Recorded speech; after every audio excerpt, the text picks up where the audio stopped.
Bismillahirrahmanirrahim. Assalamualaikum warahmatullahi wabarakatuh. Alhamdulillahirabbil alamin wassalatu wassalamu ala asyrofil anbiya'i wal mursalin nabiyina Muhammadin wa ala alihi wa ashabihi ajma'in, amma ba'd. Jamaah salat subuh yang dirahmati Allah, wajib kita untuk selalu bersyukur kepada Allah Subhanahu wa taala atas berkat nikmat Allah kita semua dapat menjalankan ibadah salat subuh secara rutin berjamaah di masjid yang kita cintai, yaitu Masjid Al-Kahfi ini. Mudah-mudahan dengan bertambahnya umur, bertambahnya usia kita, tambah mendekatkan diri kita kepada Allah Subhanahu wa taala. Amin ya rabbal alamin.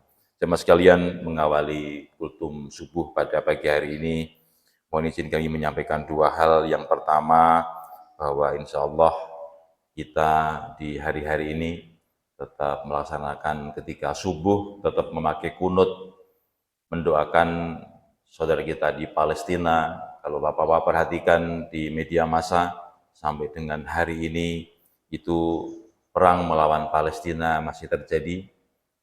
Tadi malam, kalau Bapak lihat di media massa, secara langsung disiarkan masih cukup hebat peperangan di Israel dan Palestina ini. Jadi sebagai bentuk kepedulian kita kepada saudara kita seiman, kita doakan ketika subuh dengan memanjatkan doa Allahumma ansur ikhwananal muslimina wal mujahidina fi Palestin.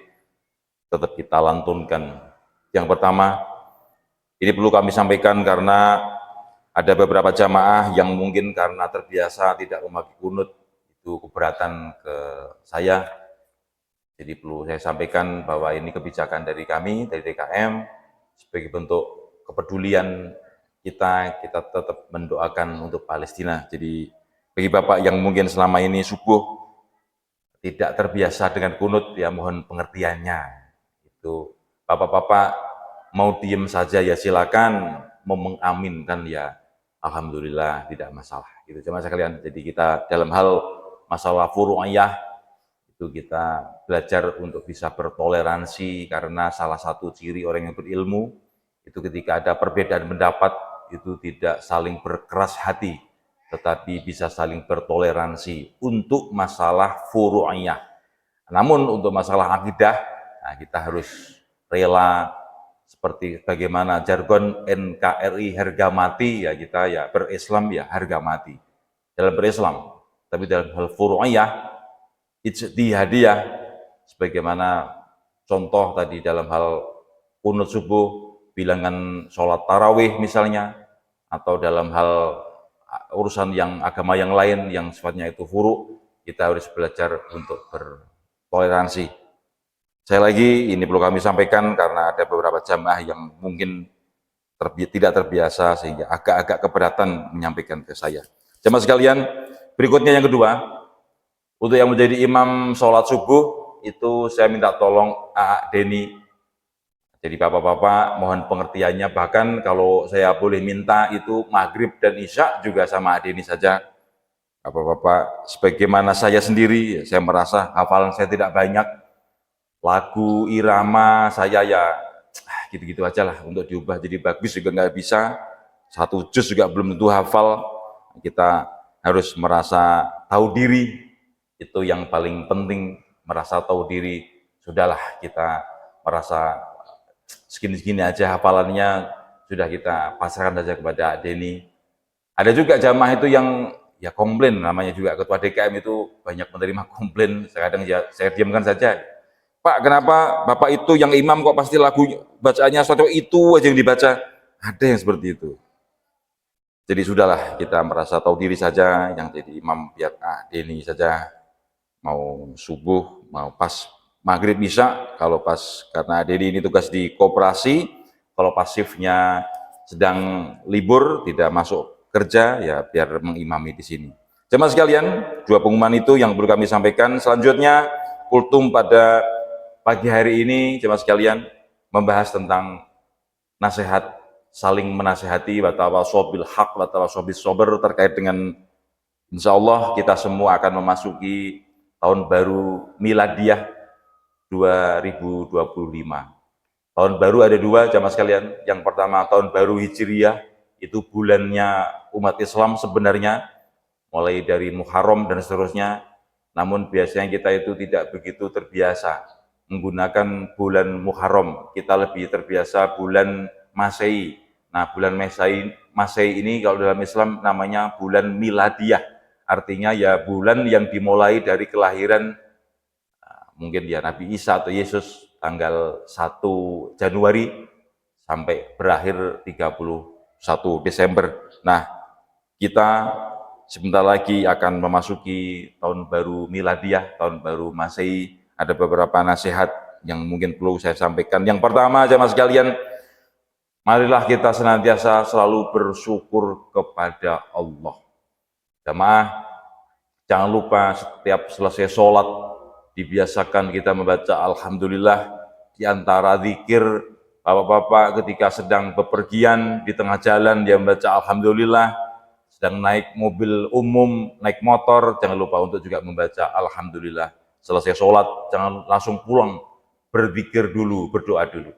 Saya berkali-kali, mungkin sudah puluhan kali, sering merasa ada aneh gitu. Ada jamaah yang setiap habis salam langsung terdengar meter motor, brum brum brum.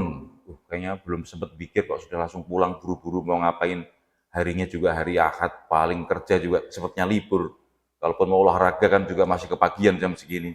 Mungkin jam 5:30 itu agak wajar. Mau tidur juga jam segini belum tidur. Lapar juga belum lah jam segini. Pulang ngapain? Kita sudah pagi-pagi ke masjid, datang ke masjid, sudah begitu sholat, jangan lupa minimal membaca istighfar, mau 3 kali, sebagaimana sunnah Nabi boleh, lebih juga boleh. Kata ulama ya, kita ini banyak dosa, Nabi Muhammad saja yang maksum, diampuni dosanya istighfar 3 kali, sehari 100 kali, kita yang banyak dosa ini ya mungkin lebih dari 3 kali, wajar lah. Membaca, jangan lupa membaca Allahumma antas salam wa minkas salam tabarakta ya dzal jalali wal ikram la ilaha illallah wahdahu la syarikalah lahul mulku wa lahul hamdu yuhyi wa yumiitu wa huwa ala kulli syai'in qadir la haula wa la quwata illa billahil aliyyil azim. Subhanallah 33 kali, alhamdulillah 33 kali, Allahu akbar 33 kali, ditutup dengan baca la ilaha illallah wahdahu la syarikalah lahul mulku wa lahul hamdu yuhyi wa yumiitu wa huwa ala kulli syai'in qadir. Nah, jemaah sekalian, berikutnya membaca apa lagi? Membaca ayat kursi. Saya rasa jamaah juga hafal. Setelah itu membaca 3 Qul huwallah, qul a'udzu birabbil falaq, qul a'udzu birabbin nas. Membaca sholawat, membaca doa-doa yang lain. Allahumma la mani alima a'taita wa la mu'ti alima mana'ta wa la yanfa'u dzal jaddi minkal jaddu. Dibaca bagus. Doa yang lain jangan lupa. Kalau mau membaca doa, jangan lupa membaca Alhamdulillah, sholawat, baru doa. Doanya mau bahasa Indonesia boleh, mau bahasa Arab yang maktur juga boleh. Jangan lupa membaca Alhamdulillah dulu, sebagai wujud rasa syukur. Bapak-bapak ketika mau memberikan sambutan acara RT, acara RW, acara arisan di rumah, reuni, pasti setelah salam, Alhamdulillahirabbil alamin, muqaddimah dulu, wassalatu wassalam. Ada Alhamdulillah dulu pasti. Ketika khutbah tidak sah kalau khutbah itu khotib tidak membaca hamdalah, bersyukur kepada Allah. Bapak-bapak ke masjid dikasih Allah nikmat berupa kaki yang sempurna, kepala, otak ya sempurna kita alhamdulillah, telinga kita ya normal, mata ya normal, walaupun sudah tua mungkin sudah agak berkurang pandangannya, tapi dulu ya normal, tangan ya normal. Kita bersyukur pada Allah dengan cara kita datang ke masjid memenuhi kewajiban kita selaku umat Islam, itu juga bagian dari rasa bersyukur kepada Allah. Itu jamaah sekalian. Pertama, bersyukur. Kata Rasulullah, man lam yaskuril qalil lam yaskuril katsir au kama qala. Sing sahawae barang siapa yang tidak pernah mensyukuri hal yang sedikit, maka perkara yang besar juga dia tidak bersyukur. Nah, coba sekalian, hal-hal yang sepele itu kita syukuri. Alhamdulillah. Bapak-bapak jangan lupa, dapat rezeki, alhamdulillah. Itu ya bersyukur yang paling mudah itu. baca alhamdulillah. Ada lagi sabda Rasulullah, man lam yashkurin nas lam yashkurillah. Pendek cuma sekalian, itu kalau nggak salah ditulis oleh siapa namanya, Aguntara, di tulisan di TV juga ada, man lam yashkurin nas lam yashkurillah.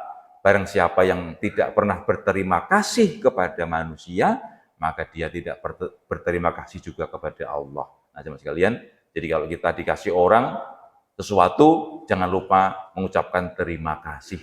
Hatur nuhun, syukron bahasa Arabnya, syukron, hatur nuhun. Kalau bapak-bapak ada yang ngomong syukron, jawabannya apa Pak? Afwan. Nah gitu Pak. Jadi kalau pakai bahasa Arab ya kita jawabnya pakai bahasa Arab, walaupun kita nggak paham juga.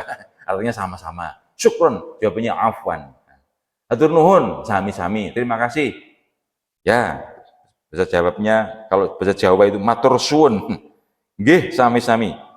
Sama-sama. Nah, teman sekalian. Itu menjalankan sabda Rasulullah. Bapak-bapak mengajari anak juga sama, diajari anak untuk berterima kasih. Jangan lupa.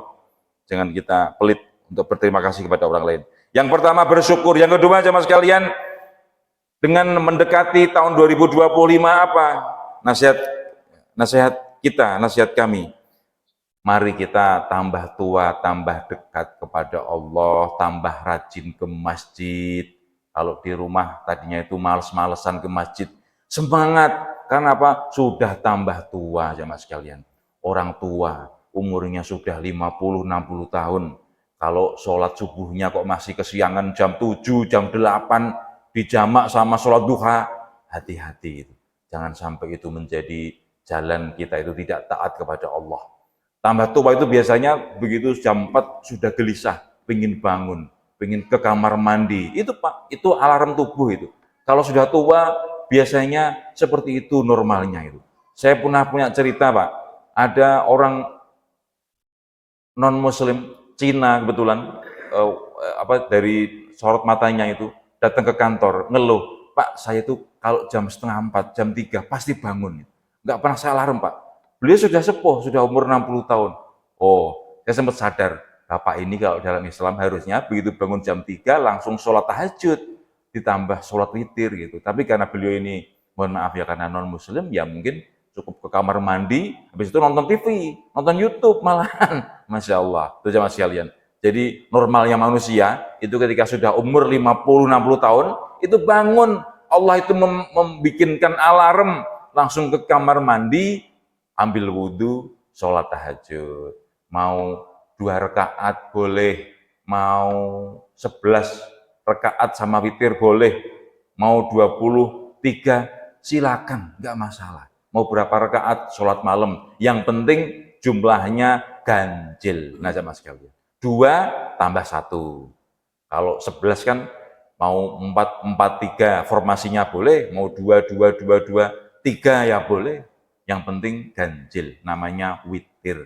Karena Allah itu menyukai yang ganjil. Itu jamaah sekalian, jadi begitu kita sudah merasa umur 60 tahun, kok males ke masjid, males sholat jamaah, cepet-cepet pergi ke Rancacili sana. Lihat, saudaranya sudah dimakamkan, membujur menjadi tulang belulang utara selatan.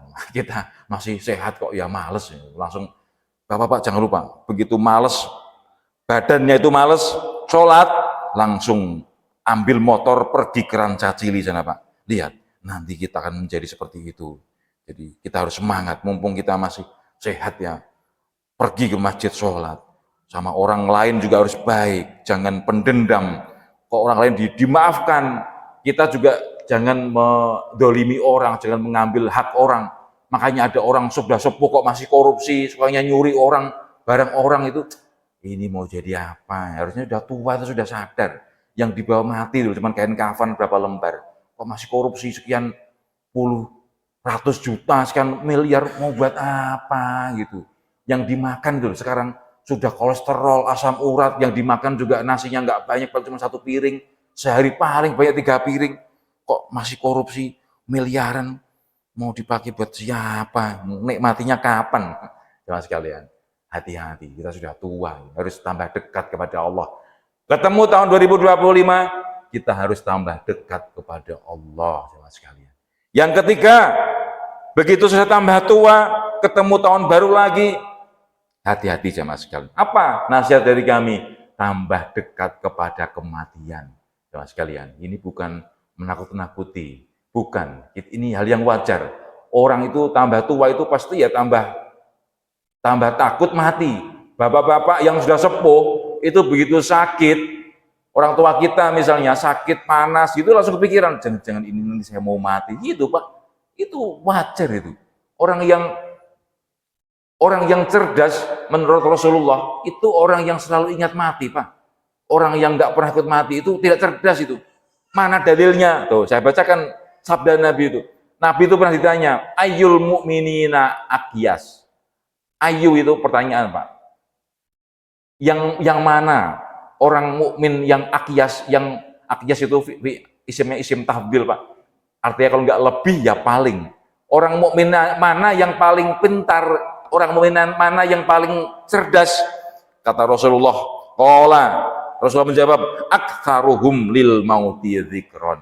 Orang yang paling banyak mengingat mati itu, Pak. Dzikron sebagai tamyiz gitu kalau dalam bahasa Arab itu. Aktsaruhum yang paling banyak, mereka yang paling banyak apa? Lil mauti, kepada kematian, dzikron, mengingat kematian. Itu yang paling cerdas itu. Bukan yang gelarnya panjang, profesor, doktor, PhD, apalagi Pak, MA, MBA, SE, SH, MH, wah, gelarnya panjang, tapi kalau hidupnya cuma untuk korupsi, tidak takut kepada Allah, ya percuma, berarti dia tidak cerdas, cuma gelarnya yang banyak. Satu, yang paling banyak mengingat kematian, yang kedua, orang yang cerdas menurut Rasulullah, wa ahsanuhum lima ba'dahu isti'dadan. Orang yang mempersiapkan nanti setelah mati itu membawa apa, membawa bekal apa, itu orang yang paling cerdas menurut Rasulullah. Ulaika al-aqyas, mereka itulah orang-orang yang cerdas. Yang satu, paling banyak mengingat kematian. Yang kedua, ingat nanti setelah mati itu bawa apa, bawa bekal apa. Orang yang mempersiapkan bekal untuk bekal kematian, itulah orang yang cerdas. Jemaah sekalian, kita itu hidup paling lama berapa tahun paling Pak? 90 tahun juga jarang sepertinya. Ada di YouTube itu ada orang berumur sampai 111 tahun atau 115 tahun itu jarang sekali di kita itu. Jarang sekali Pak. Kalaupun hidup Pak, itu sudah malah tersiksa. Karena apa? Ngobrol sama orang zaman sekarang nggak begitu nyambung Pak. Ngobrol sama cucu cicitnya nggak begitu nyambung. Orang yang sepantaran sudah pada meninggal semua, malah tidak nyaman. Kita pun Pak, saya merasa ngobrol dengan anak saya yang masih SMP, kadang juga nggak nyambung Pak. Makan aja loh Pak, sudah nggak nyambung. Anak-anak zaman sekarang itu makanya makanan Korea, makanan Jepang. Nah kita itu makanannya masih pakai kuluk, apa Pak? Makanan zaman dulu gitu, sayur-sayur lodeh gitu. Nah sekarang itu makannya sudah nggak nyambung, apalagi cara berpikirnya kadang juga sudah nggak nyambung. Saya pun merasa seperti itu baru selisih umur berapa tahun saja, apalagi yang sudah umurnya 100 sekian tahun, wah sudah tersiksa mungkin jamaah sekalian. Kita umur cuman sebentar, yang lama itu kematian, itu abadan abada, wah langgeng kekal abadi. Jamaah sekalian, mari kita mumpung Allah masih memberikan kesempatan kita untuk hidup di dunia, sampai ketemu tahun 2025, nanti 2 bulan lagi kita akan ketemu bulan Ramadan, ketemu bulan Lebaran, nanti 2 bulan berikutnya kita ketemu juga Idul Kurban. Mari kita gunakan untuk tambah dekat kepada Allah, tambah mengingat kematian, bersyukur kepada Allah. Bersyukur bukan syukurin, bukan gitu Pak, bersyukur ya, bersyukur. Terus berikutnya teman sekalian, yang keempat, yang pertama tadi bersyukur, yang kedua tambah dekat kepada Allah, yang ketiga mengingat kematian, yang keempat jemaah sekalian, jangan menghambur-hamburkan uang untuk beli petasan. Nah, ini mendekati tahun baru ini ya, saya harus berpesan ini. Beli petasan, beli kembang api, bapak-bapak ulang tahun beli lilin, dibakar, sudah dibakar ditiup lagi pula. Itu buat apa coba? Sudah beli lilin, dibakar, ditiup lagi sambil keprok. Apa tujuannya? Sudah Pak, kita sudah tua ini, yang nggak usah aneh-aneh kayak gitu itu. Anak dulu waktu anak kita masih kecil 2 tahun oke lah, sekarang sudah umur 50 tahun, ulang tahun kayak gitu. Sudah nggak musim Pak, nggak usah lah gitu. Demikian juga anak-anak kita juga jangan diberikan kembang api, petasan. Pertama itu pemborosan, yang kedua itu tidak bermanfaat. Bapak-bapak daripada putra-putrinya dibelikan kembang api, petasan, mending uangnya disuruh masukkan ke kenceng, kotak kenceng di Masjid Al-Kahfi. Malah mendidik mereka untuk berinfak, bersedekah, malah mulia. Saya beberapa tahun ini Pak sering itu membentak gitu anak-anak gitu, main petasan, udah petasan itu sengaja di belakang saya gitu Pak, mungkin mereka tokonya mau menakut-nakuti gitu. Wah ini kurang ajar juga ini, nggak tahu orang tua kaget bikin petasan, tahu di belakang apa namanya, di belakang kita gitu. Saya marahin anak-anak, anak siapa kamu? Saya marahin itu. Saya datangi orang tuanya nggak perlu itu. Sama sekalian. Tolong Pak, nanti daripada ketua DKM-nya marah-marah stres kena penyakit jantung, belum dalik, ya udahlah, bapak-bapak tolong dinasihati anak-anaknya itu Pak. Di lapangan sering gitu Pak, saya berkali-kali itu menasihati anak-anak gitu. Ada yang pakai petasan itu, yang itu Pak, yang kembang api yang buar, Pak itu bukan ke atas, ke samping Pak. Lah itu kalau sampai masuk ke baju, masuk ke motor, mobil, masuk ke rumah orang apa nggak bikin masalah itu. Nanti kalau berantem apa nggak ribut antar tetangga itu Pak. Mohon Pak, tolong anak-anaknya ya diperhatikan itu Pak. Kalau main yang lebih intelek itu Pak, main petasan kembang api itu nggak intelek itu Pak, primitif itu zaman dulu itu. Sekarang sudah zaman modern, mainnya ya main HP aja malah bikin maksiat, masa mainnya malah main petasan. Bapak tolong diperhatikan itu. Saya soalnya berkali-kali lihat tuh Pak. Pak, dulu saya pernah mengalami ketika saya masih SMP itu Pak. Di rumah saya itu sama, perang kembang api. Jadi setiap kali malam takbiran Pak, itu sama antara anak selatan jalan sama utara jalan itu berkembang api sama, main petasan. Kalau bahasa Jawa namanya sesdor itu sesdor itu Pak, saling dinyalakan masuk ke rumah Pak. Ada yang piringnya pecah, tapi mereka dengan tertawa-tawa karena anak kecil gitu, nggak tahu kalau orang tuanya itu tahu bisa masalah itu, kan bahaya juga itu Pak. Petasannya itu kan bahaya, membahayakan. Saya di kampung Pak sudah kenyang kayak gitu Pak. Banyak, ya bukan banyak lah, beberapa tetangga saya itu jarinya itu hilang, ada yang sampai meninggal, rumahnya itu kena petasan sampai terbang itu Pak. Pernah itu, nggak jauh dari saya itu. Malam-malam beberapa hari sebelum Lebaran itu seperti bom atom itu, dung, Eternit pecah semua, lampu pecah, kaca pecah Pak. Akhirnya ganti rugi, siapa ganti rugi? Kita sendiri.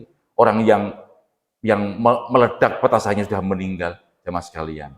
Daripada membahayakan Pak, saya tidak henti-hentinya untuk menasihati. Pak, dulu tahun kapan saking saya itu keberatan dengan petasan Pak, saya bikin spanduk di depan itu Pak, anak-anak dan orang tuanya jangan buang-buang uang untuk beli petasan dan beli kembang api, mending dipakai untuk sedekah. Entah kata-katanya saya lupa saya, tapi saya tulis itu di depan itu dengan spanduk warna merah, saya masih ingat itu. Mungkin pernah ada yang memoto juga, nggak apa-apa, orang keberatan nggak apa-apa, protes ke DKM nggak apa-apa, saya hadapi Pak, dengan senang hati. Pak. Saya sayang kepada putra-putri bapak-bapak sekalian, daripada diajari main petasan, mending dipakai untuk infak ke masjid.